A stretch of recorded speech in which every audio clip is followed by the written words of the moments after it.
In the footage that survived, they looked like any ordinary family. A husband, a wife, and a mother smiling through the flicker of warm kitchen light. Laughter hums in the background, plates clink, and a birthday candle flickers in a glass bowl. To anyone else, it's domestic harmony, the kind of moment people post online to prove they're happy. But behind that glow, something else lingers, a shadow only the camera couldn't capture. Rahil was the man everyone trusted. 34, quiet, polite, a bank officer who never raised his voice. His wife, Sanaa, described him once as the kind of man who folds the grocery bags and kisses your forehead before work. They had been married 6 years.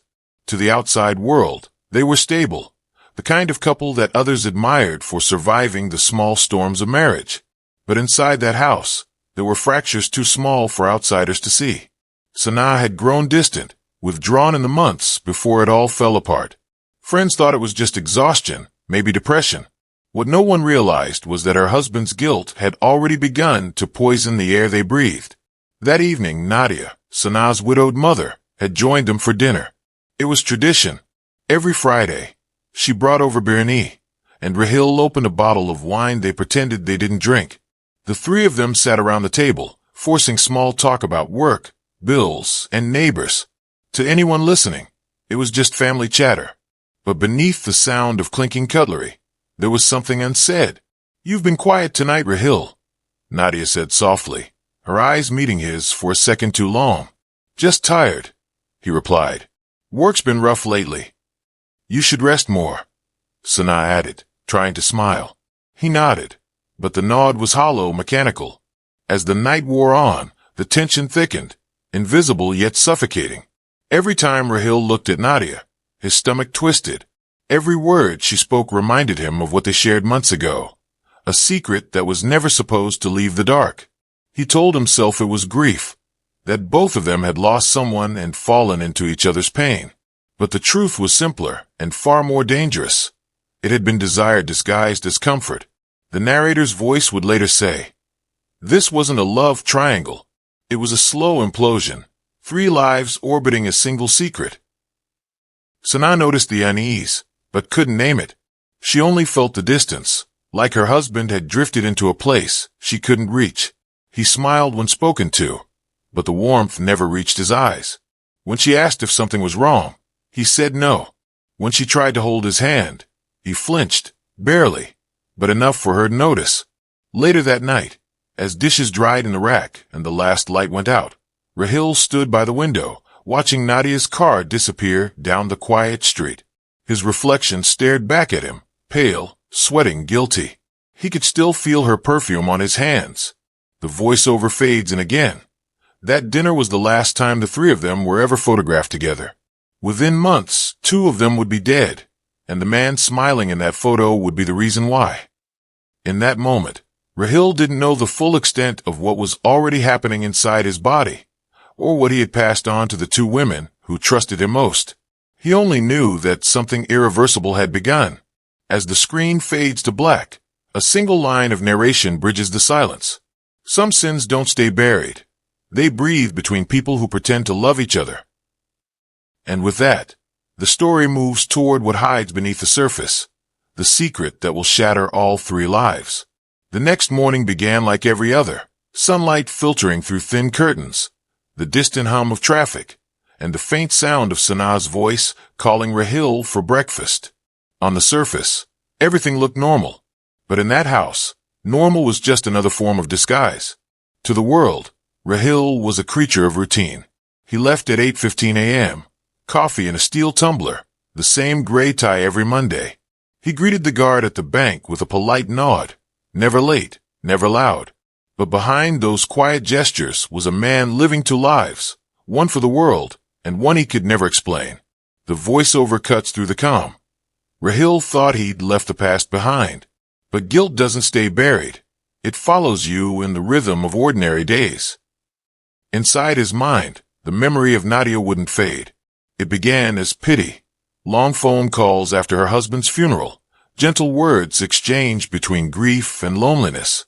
He told himself he was only helping, only being kind. But comfort became temptation, and temptation became touch. One night, Under the rain, everything changed. That night replayed in his mind like static. Her shaking hands, her eyes full of need, and his silence after it was over. They never spoke about it again, but both knew it existed like a bruise they refused to look at. Now, every time Nadia called her daughter, every time she visited, Rahil's pulse quickened. Fear, shame, and longing.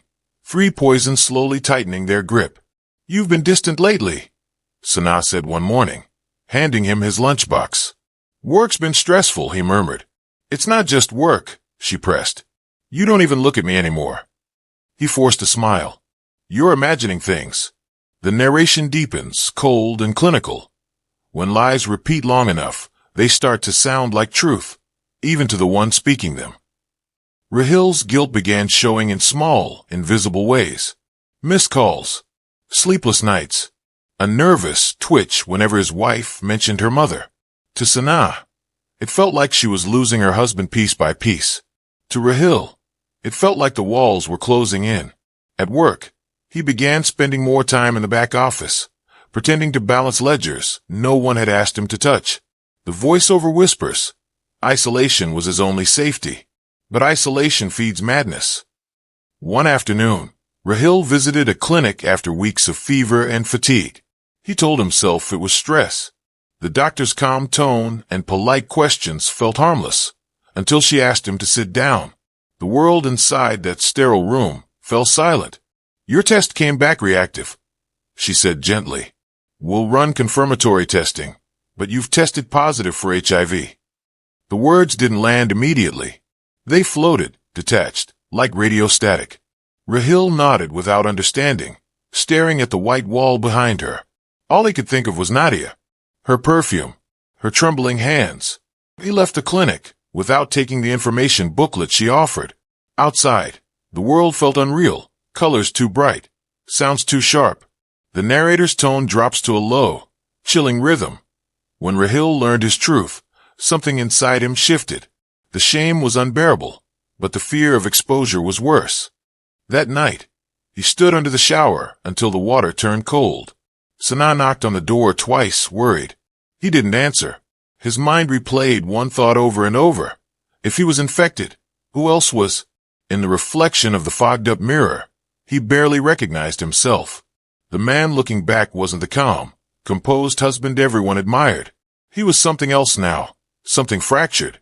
"If I go down," he whispered under his breath, "I won't go alone." The camera lingers on him, staring at his reflection, the sound of dripping water echoing in the silence. The voiceover returns softly. It began with a secret affair, but what Rahil carried inside him would spread far beyond guilt. It would soon become a death sentence.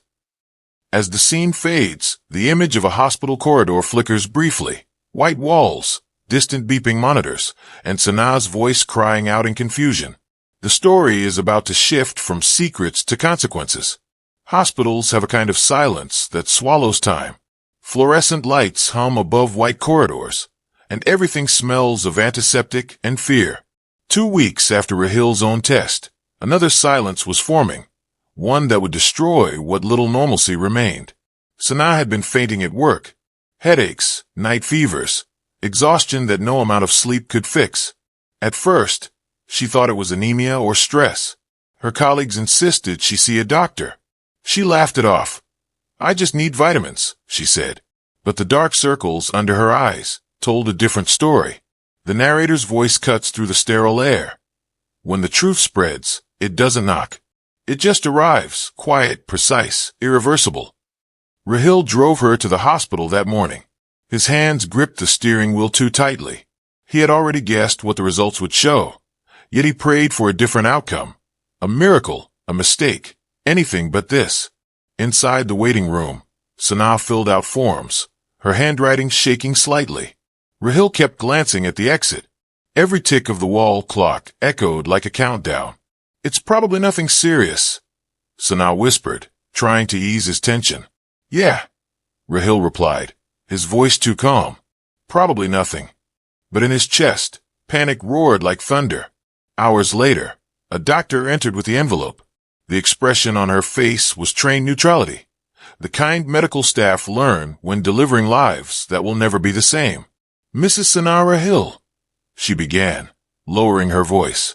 Your results came back positive for HIV. We'll need to run additional tests and start treatment immediately. The world stopped.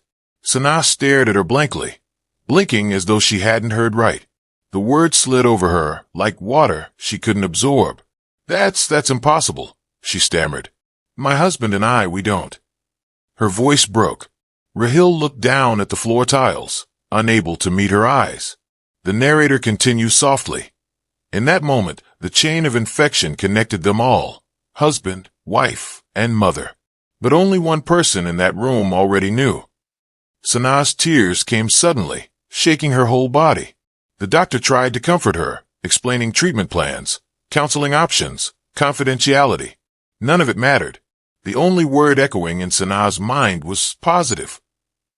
Rahil placed a hand on her shoulder, mechanical, rehearsed. He said the words a husband was supposed to say. We'll get through this, he whispered. Whatever it is, we'll face it together. But inside, his thoughts were darker. If she questioned him, if she connected the dots, everything would unravel.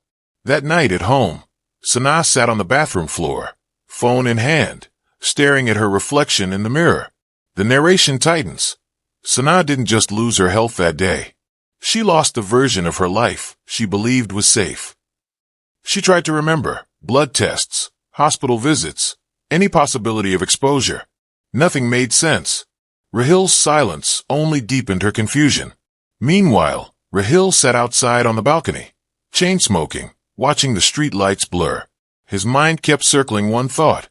If Sanaa was infected, then Nadia must be too. His stomach turned. Guilt became terror.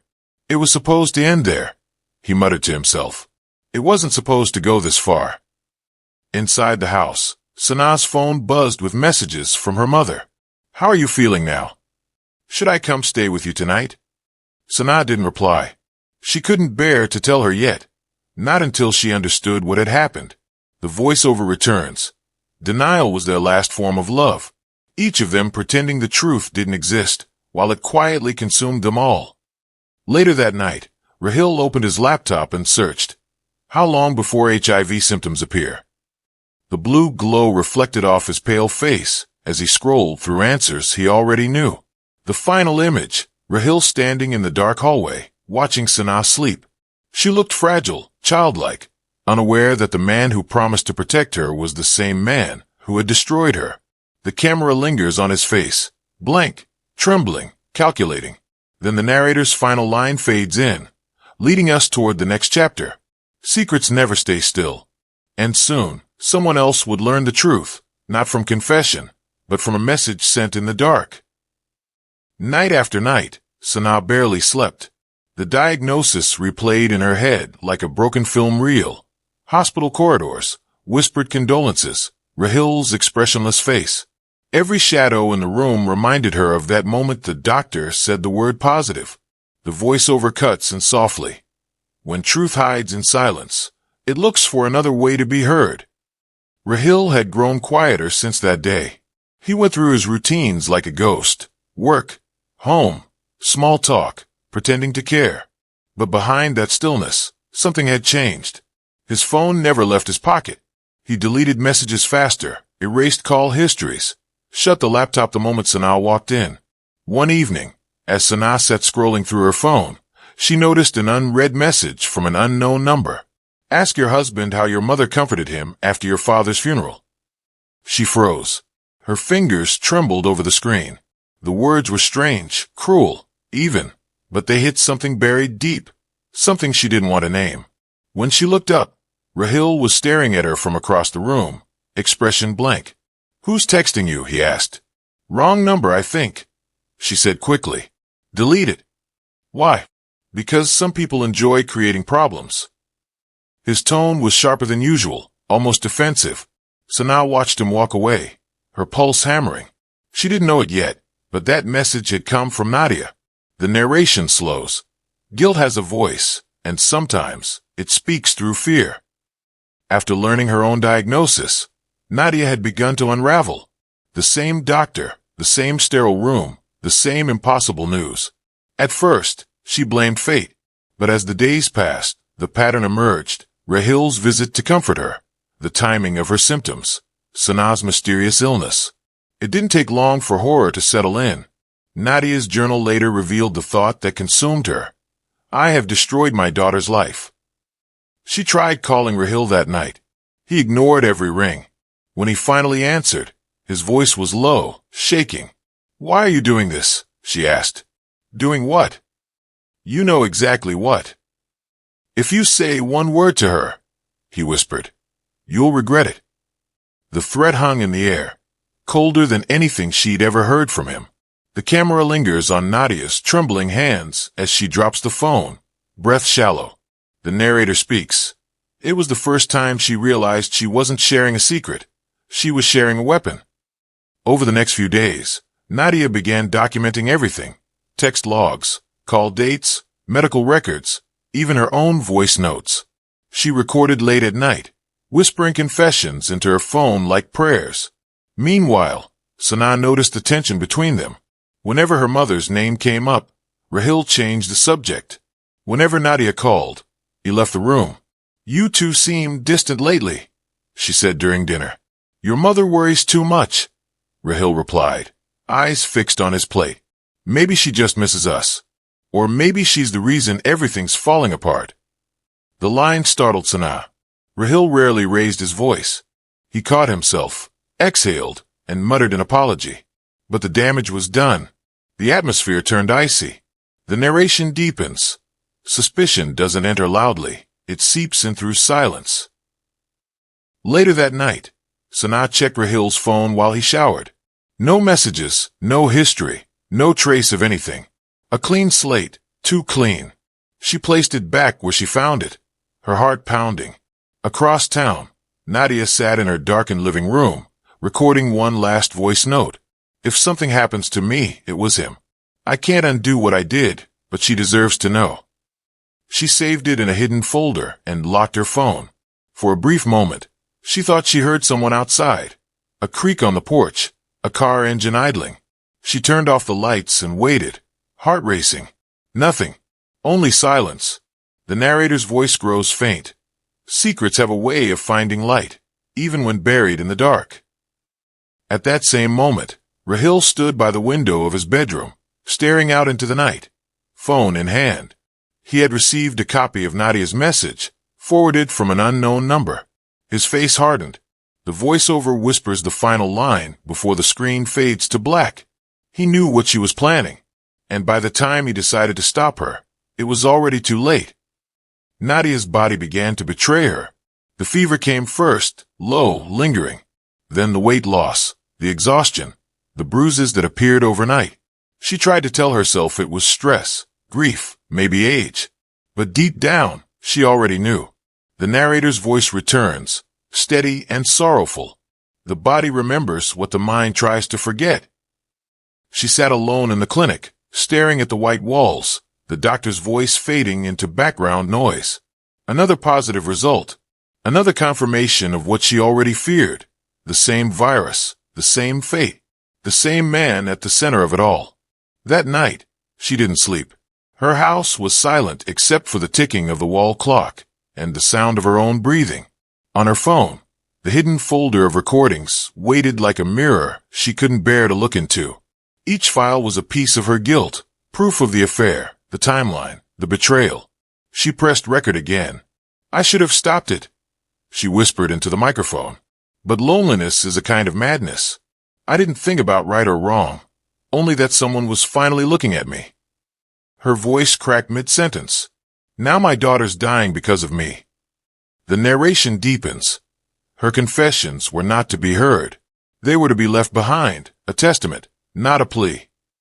Across town, Rahil was pacing his bedroom, scrolling through his phone. An anonymous message blinked on his screen, a link to an audio file. When he pressed play, Nadia's voice filled the room. Her tone was soft but heavy, broken by sobs and regret. He said he'd never tell. He said it was a mistake, but I know he lied. God forgive me for what I've done to her. Rahil froze.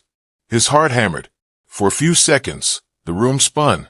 He realized she had recorded everything, every confession, every whisper, every trace of their secret. No, he muttered under his breath. She wouldn't dare. But she had. The narrator cuts in sharply. In that moment, Rahil stopped feeling guilt. What replaced it was something colder, self-preservation. He drove to Nadia's house the next evening. The footage from a neighbor's CCTV would later show him standing at her gate at 9:47 p.m., looking up at the window before disappearing inside. What happened in that house was never officially recorded, but Nadia's journal and deleted messages would later tell their own version of the truth. "You don't have to ruin everything," Rahil said, voice trembling. "I already have," Nadia replied, "and she deserves to know." "If you tell her," he whispered, "you'll kill her before the virus does. Then maybe that's justice." The argument grew louder, their words overlapping, emotions colliding, guilt, rage, desperation. In the end, Rahil didn't touch her. He simply took her phone and left. But something in him broke that night.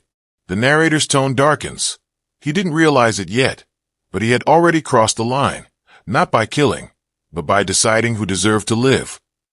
Back home, Rahil sat on the couch, Nadia's phone clutched in his hand. He scrolled through her files, audio logs, notes, timestamps, deleting one after another. Yet one recording refused to open, its file corrupted, unreadable.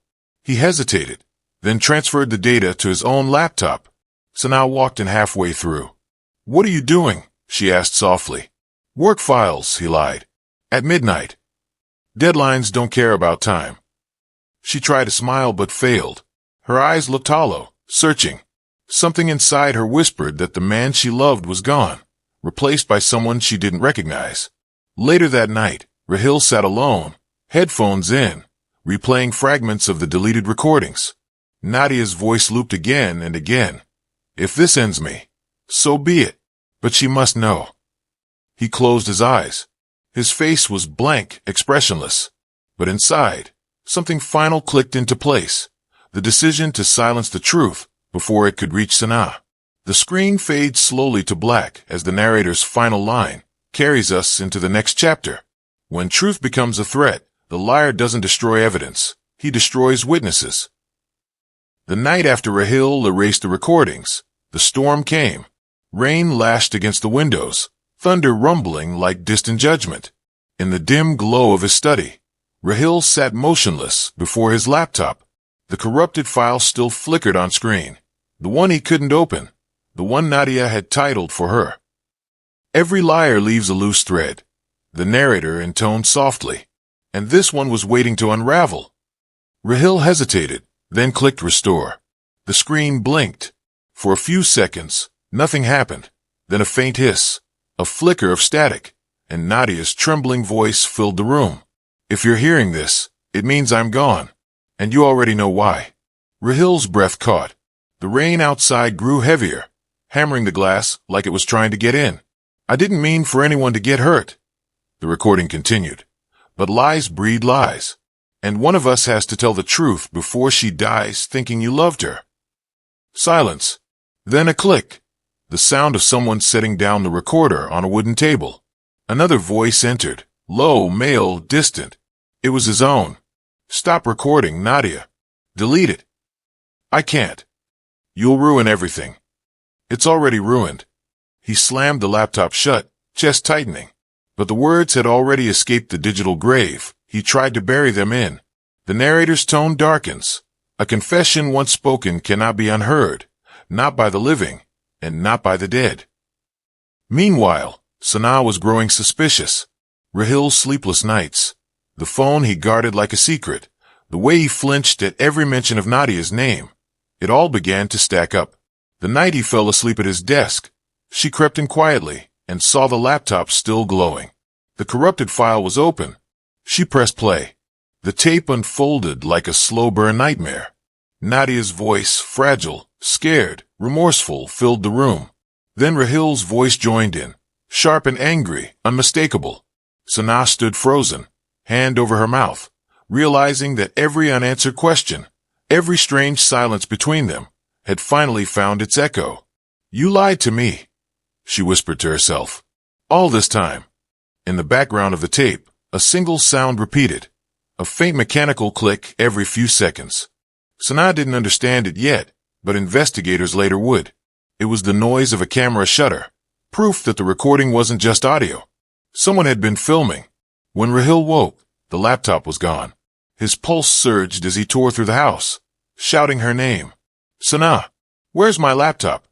"Your laptop," she replied from the hallway, voice shaking. "You mean the one with your confession?" For a moment, time stopped. Then came the narrator's whisper. And so the hunter became the haunted. Rahil stepped toward her slowly, every movement careful, calculated. "You don't understand," he said. "It wasn't what it sounds like." "I heard everything," she replied. "Everything you did. Everything she tried to stop." Rain thundered harder outside. Sanaa clutched the flash drive she had copied from the laptop, hiding it behind her back. "You hurt her," she said, "and you let me think she was the villain. I was protecting you." "From what?" "From the truth." Her voice broke. "Then maybe the truth deserves to win." She turned and ran into the storm. The narrator. Truth has a way of surviving, sometimes as a whisper, sometimes as a tape. Hours later, Rahil sat alone again, soaked and shaking. The laptop lay shattered on the floor, but his eyes were fixed on the missing flash drive. Somewhere out there, the last copy of his secret was still alive, and in the wrong hands. The next morning, a delivery arrived at the local police station. No name, no return address, just a small brown envelope labeled Play ME. Inside, a single USB stick. The officer inserted it into his computer. The screen came alive with grainy footage. A woman in a dim room, facing the camera. Nadia. Tears streaked her face. Behind her, the shadow of a man moved across the wall. "If anything happens to me," she said softly. "He did it." Static filled the screen, then darkness. The narrator closes the episode in a whisper. Every truth leaves evidence.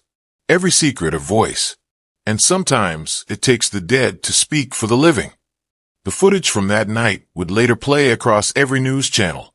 A shaky home video of balloons, candles, and laughter that sounded just a little too loud to be real. It was Sanaa's 33rd birthday, the last night anyone saw her alive. The narrator's voice fades and softly. By then, the tape had already reached the police. But the investigation moved slower than the secret that was eating Rahil alive. Rahil had tried to pretend that everything was normal, that the cracks in his marriage could still be glued together with a dinner and a smile. He decorated the living room himself, ribbons, pink lights, a cake that read, "To New Beginnings." He told Sanaa he wanted to make up for the lost time, for the distance between them. But she knew. Every glance, every forced smile carried the weight of what she had heard on that recording, her husband's voice confessing without words. She hadn't confronted the police yet. She wanted to look him in the eye first, to hear him lie one last time. When Nadia arrived that evening, she looked pale, fragile, her body weakened from weeks of hospital visits and medication. She still hadn't told Sanaa about her diagnosis. She didn't have to. The truth was now bigger than the illness. The moment she stepped inside the house, the air turned heavy. "Happy birthday, sweetheart," Nadia said, forcing a smile. "Thanks, Mom," Sanaa whispered, eyes flicking briefly toward Rahil. The dinner was quiet, too quiet. Forks scraped against plates, the sound echoing unnaturally in the stillness. Rahil poured wine, hands trembling slightly, and kept looking between the two women like a man watching his lies closing in from both sides. "So," Nadia said softly, "new beginnings, huh?" "That's what the cake says," Rahil replied, a nervous laugh escaping him. "Do we all get one?" she asked. "What's that supposed to mean?" "It means sometimes we don't get to start over. Sometimes we pay." The narrator breaks in. Her words weren't a threat. They were a truth, one spoken too late. Sanaa's eyes widened. "What are you talking about, Mom?" she asked. Nadia didn't answer. Instead, she looked directly at Rahil, the kind of stare that strips away every excuse. Then it happened. A single vibration on the table, a message alert. Sanaa's phone lit up. Unknown number. She opened it and froze. It was a screenshot from an email. The same recording, Nadia's confession, now attached with the words, "She deserved to know." "You sent it," Sanaa said, voice trembling. "I didn't," Rahil started. "You sent it," she screamed, slamming the phone onto the table. The wine glass toppled, the red spilling across the white tablecloth like spreading blood. Nadia rose from her chair, clutching her chest. "Enough," she gasped. "Both of you, just stop." But the shouting drowned her out. Sanaa hurled the glass, shattering it against the wall. "You infected her," she cried. "You destroyed us. Was that your idea of love?" Rahil stepped forward, panic in his eyes. "You don't understand," she wanted. "She was my mother." The narrator's tone darkens. When rage meets guilt, something always breaks. Nadia stumbled, gripping the edge of the table for balance. The room spun. Her medication bottle slipped from her purse, scattering pills across the floor. In the chaos, Rahil tried to grab Sanaa's arm. She pulled away, screaming, "Let go of me. Please, just listen." To another lie. Her phone was still recording, an automatic feature she'd turned on after finding the tape. Every word, every scream, every confession was being captured again, unknowingly. Then a crash. A shove. The edge of the table caught her hip, and she fell hard against the counter. The cake toppled. Candles extinguished. Silence followed, broken only by Nadia's ragged breathing. Rahil stared at his wife on the floor, motionless, blood from a shattered glass, trickling near her hand. He stepped back, trembling. "Sanaa," he whispered. "Oh my God." Nadia dropped to her knees beside her daughter, sobbing uncontrollably. "What have you done?" she cried. "It was an accident. You've killed her." Outside, the rain began again, the same storm that had witnessed every sin before this one. The camera in the corner, the one Rahil had installed months ago and forgotten, blinked red. Recording. The narrator's voice fades, and once more. In a house built on lies, even silence becomes evidence. Rahil sank to the floor, shaking, as Nadia's sobs filled the room. He didn't yet know that the footage of this night, her screams, the fall, his words, would soon play before a courtroom. As police sirens neared in the distance, the scene faded to black. The truth, the narrator whispers, was finally on tape. The house stood quiet when officers arrived, eerily still, like grief itself had frozen the air. The birthday candles had melted into wax puddles, their flames long dead. The only sound was the faint hum of a ceiling fan turning above the chaos, the overturned chairs, the shattered wine glass, the streaks of blood on the tiles. Every home has its own language, the narrator's voice murmurs. But that night, this one spoke in silence, twice over. 2 bodies were found.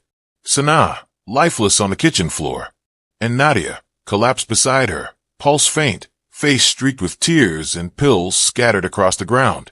Paramedics pronounced Sanaa dead at the scene. Nadia was rushed to the hospital, unconscious, barely breathing. Rahil sat in the corner of the living room, soaked in sweat, mumbling incoherently. "It was an accident," he kept saying. "She slipped. I tried to help." But his hands, trembling, blood-stained, told a different story. Detective Farah Nadim arrived minutes later, her trench coat drenched from the rain. She moved through the scene carefully, observing the details others missed. The wine spill, the shattered phone, the small blinking light in the corner. A recording camera still powered on. "Bag that," she ordered. "Now." The narrator cuts in. In crimes of passion, evidence rarely hides, it waits. At the hospital, Nadia drifted in and out of consciousness. Tubes, monitors, the faint beeping of life. But before the doctors could stabilize her, she whispered 3 words to the nurse, who leaned close enough to hear. "Check the camera." And then nothing. A long, flat tone. Her pulse line went straight. 2 deaths within 12 hours. Mother and daughter. 1 house. 1 man left breathing. The news broke within hours. Bank officer's wife and mother-in-law dead after mysterious birthday incident. The video footage was still being recovered, but already speculation filled the airwaves, whispers of infidelity, disease, revenge. Rahil sat in an interrogation room, head down, refusing to meet anyone's eyes. "You said it was an accident," Detective Farah said calmly. "But 2 people are dead." "I didn't kill them," Rahil muttered. "They killed themselves with their secrets."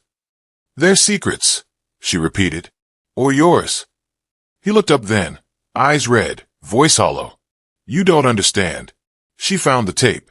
She was going to destroy everything." "What tape?" "The one Nadia made. She recorded me. I tried to stop her. I lost control." Confession doesn't always come from guilt, the narrator notes. Sometimes it comes from exhaustion, the kind that only truth can cause. Meanwhile, forensic teams combed the house. They found the flash drive under the refrigerator, a wine-stained phone near the sink, and most importantly, the camera footage Rahil had forgotten about. When they played it back, the truth unfolded in fragments. At first, it looked like a normal birthday celebration, laughter, cake, wine. Then the argument started. The shouting, the shove, the fall. Sanaa's body hitting the counter. Silence. Then, minutes later, Nadia's scream. She tried to call for help but collapsed instead, her heart already weak from medication. In the background, Rahil paced, hands on his head, repeating the same phrase. It was an accident. The footage ended with him kneeling beside both women, crying, shaking, lost. Detective Farah leaned back, staring at the screen. "Play that again," she said. When the video replayed, she caught something new, a reflection in the glass cabinet. A phone in Rahil's hand. Recording. Not calling for help.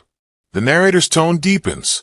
Sometimes the camera doesn't lie, but the person behind it always does. The final minutes of the video would become evidence. The prosecutor would later call it the double silence. 2 deaths, one after another, with a single witness who said nothing. Days later, Rahil stood before the judge, his face blank, his voice low. "Do you understand the charges against you?" the judge asked. "I understand that everyone I loved is dead," Rahil replied. He didn't deny it. He didn't confess either. Just silence, heavy and deliberate. Outside the courtroom, Detective Farah faced the cameras. "This case isn't just about murder," she said. "It's about truth, the kind that kills twice." The narrator closes softly. When lies break, they don't just shatter one life. They echo through blood, through silence, through the walls of a house that once called itself home. The scene fades to black, replaced by the sound of a tape rewinding, back to where it all began. But even in silence, the narrator whispers, the truth still plays. When the trial began, the courtroom was silent, not out of respect, but disbelief. 3 lives intertwined by love, betrayal, and disease had led to this moment. Only one of them was still breathing, and yet, somehow, all 3 voices were present. The narrator's tone was low, deliberate. Sometimes the dead don't need justice, they bring it with them. Detective Farah sat in the front row, arms folded, eyes locked on Rahil as he was led into the dock. His once calm demeanor was gone. His face was hollow, beard untrimmed, the haunted look of a man who had spent too long in silence. The prosecutor called it a case of control, corruption, and cowardice disguised as love. The evidence was stacked like a slow avalanche. The emails, the flash drive, the hospital report confirming Nadia's infection, identical strain, identical timeline. And finally, the recovered birthday video. When the screen lit up, the courtroom turned into a tomb. Every whisper died. The footage played, laughter, candles, the argument, and finally the fall. But this time, it didn't end where the investigators thought it did. As the prosecutor slowed the playback, a faint sound emerged, one buried beneath the chaos. A voice. A weak, trembling whisper from the floor. He did this. It was Nadia's voice. Barely audible, but unmistakable. The defense objected immediately, claiming the sound was distortion. But Detective Farah had already sent the file for forensic enhancement. When replayed, the words became clear. He did this. Don't let him lie. In the end, the narrator says softly, truth doesn't scream. It whispers, and still it's louder than any lie. The courtroom froze. Rahil's lawyer shifted uncomfortably. Even he seemed to lose confidence. The video had become a living ghost, Nadia speaking from beyond death, her final breath preserved in pixels and static. Rahil clenched his fists. His breathing grew heavy. When his turn came to speak, he didn't deny what happened. He reframed it. "It was a mistake," he said, voice trembling. "I didn't mean for anyone to die. I love them both." The prosecutor leaned forward. "You infected one and killed the other. That's not love, Mr. Rahil. That's possession." The judge remained silent for several seconds. Then, she nodded toward the screen again. "Play it once more." As the video replayed, Rahil couldn't look. The room watched him watching himself, his hand trembling, his face pale, his voice pleading in the background of the crime. "Please don't go," he said on tape. "You hurt her." Nadia cried. "You don't understand." "I understand enough." Then the thud, Sanaa's body collapsing, followed by a single word from Nadia before the tape went black. "Monster." The narrator's tone deepens.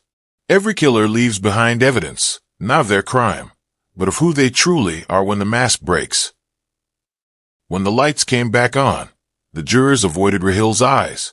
The prosecutor closed with quiet precision. He infected two women, one with a disease, the other with a lie. Both were fatal. The verdict came after 6 hours of deliberation, guilty on all counts. As Rahil was escorted out, a faint noise echoed through the courtroom speakers, feedback from the old recording system. For a moment, it sounded like a voice. A whisper. "She knows." Detective Farah froze. The technician swore it was interference, a playback error. But Farah knew that sound. She had listened to that voice for months, late into the night, tracing every syllable. It was Nadia. Later, alone in her office, she replayed the courtroom feed. The whisper was still there, the same faint breath between static and silence. But this time, there was something else underneath, a second voice. Sanaa's. "He'll never be free." The narrator's voice returned, softer now, almost reverent. Two voices, one seeking truth, one sealing fate, both haunting the man who believed silence could save him. In prison, Rahil refused interviews. He spent his days staring at the wall, whispering to no one. Guards sometimes heard him at night, murmuring apologies, to whom no one knew. "I hear them," he said once, eyes distant. "They don't stop talking." When asked who he meant, he just smiled, the kind of smile that hides more than it reveals. "The ones who know what I did." Outside, the world moved on. But the case became a phenomenon. Documentaries, podcasts, endless debates about guilt and morality. The phrase, "the voice that lived," became shorthand for every secret that refuses to die. Detective Farah's narration closes the episode with a final line, quiet and chilling. In the end, it wasn't the evidence that convicted him. It was the voice he couldn't silence. And as the screen fades to black, faint static plays. And through it, one last whisper echoes softly. Justice always finds its sound. Winter had settled over the city by the time Detective Farah returned to the prison. The air was heavy with fog, and the sound of her heels echoed down the empty hallway. The guard at the desk checked her credentials, gave a slow nod, and buzzed her through. "It's been almost a year since the verdict," the narrator's voice begins. But some stories refuse to end. They just go quiet for a while. Farah walked past the metal doors, each one slamming shut behind her. She hadn't planned to come back, but a letter had arrived 2 weeks earlier, one written in a shaky, desperate hand. It was from Rahil. "Detective Nadim, I need to speak to you. One last time. They don't let me sleep anymore." When she entered the visitation room, he was already there, thinner, paler, eyes ringed with sleeplessness. He didn't look like the man she had arrested. He looked like a ghost still learning he was dead. "You came," he said softly. "You asked," she replied. They sat across the scratched table, the sound of the fluorescent light flickering above them. "They talked to me," he said after a moment. "Every night. First her, then the other one." "You mean Sanaa and Nadia?" "Don't say their names," he whispered. "It makes them louder." Farah studied him, the twitch in his jaw, the tremor in his fingers. "Why did you call me here, Rahil?" she asked. He stared at the floor. "Because there's something you don't know. Something the video didn't show. The narrator's voice lowers, deliberate. Even after confession, some men still want to edit their truth. Rahil leaned forward. That night, after it happened, I stayed with them for hours. I talked to them, told them I'd fix it. I thought maybe if I said it out loud, they'd come back. His voice cracked, a sound more human than Farah had ever heard from him. But then I heard something. I swear I did. It came from her phone. A voice. Her voice. Sanaa's. Yes. She said she forgave me. Farah's expression didn't change, but her pulse quickened. You think she spoke after she? No, he interrupted. I think she recorded it before. I think she knew what would happen. He reached into his pocket and slid a small, scratched USB drive across the table.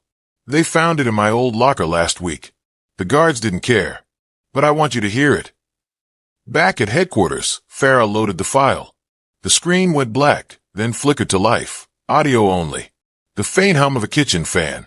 Then a woman's voice. Calm, steady. Sanaa, if anything happens, don't blame my mother. She was just scared. We all were. I know what he did, and I know why. But I'm not angry anymore.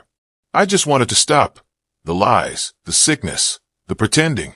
Maybe this is how it ends. Maybe it has to. The recording ended with a sigh, almost peaceful. Farah sat back, staring at the screen, the weight of those words pressing into her chest. The narrator's tone softens. Forgiveness is a strange kind of justice. It doesn't absolve, it lingers. A week later, she visited the graves, 2 stones side by side beneath a jacaranda tree. One engraved with Sanaa Rahil, the other Nadia Qureshi. Between them, the wind carried fallen petals, pale and soft like confessions that came too late. Farah knelt, placed a USB drive between the graves, and whispered, "It's over." But as she turned to leave, a faint sound drifted from the phone in her coat, a notification. She pulled it out. One new voicemail. No number. Just static, then a soft voice beneath it. "Thank you for listening." She froze. The wind rose suddenly, rattling the branches above her. The phone screen went black. Maybe it was interference, the narrator offers, or maybe it was the last echo of a story that refused to die. In the final shot, the camera lingers on the 2 gravestones, the jacaranda leaves swaying gently in the breeze. In the distance, the old house still stands, empty, windows boarded, the faintest glint of red from a broken security camera blinking one last time before fading to black. The voiceover closes the series. Some crimes end in courtrooms. Others end in whispers. But the ones born of love and lies, they never end at all. Fade out. A single line appears on screen, based on real events. Then silence.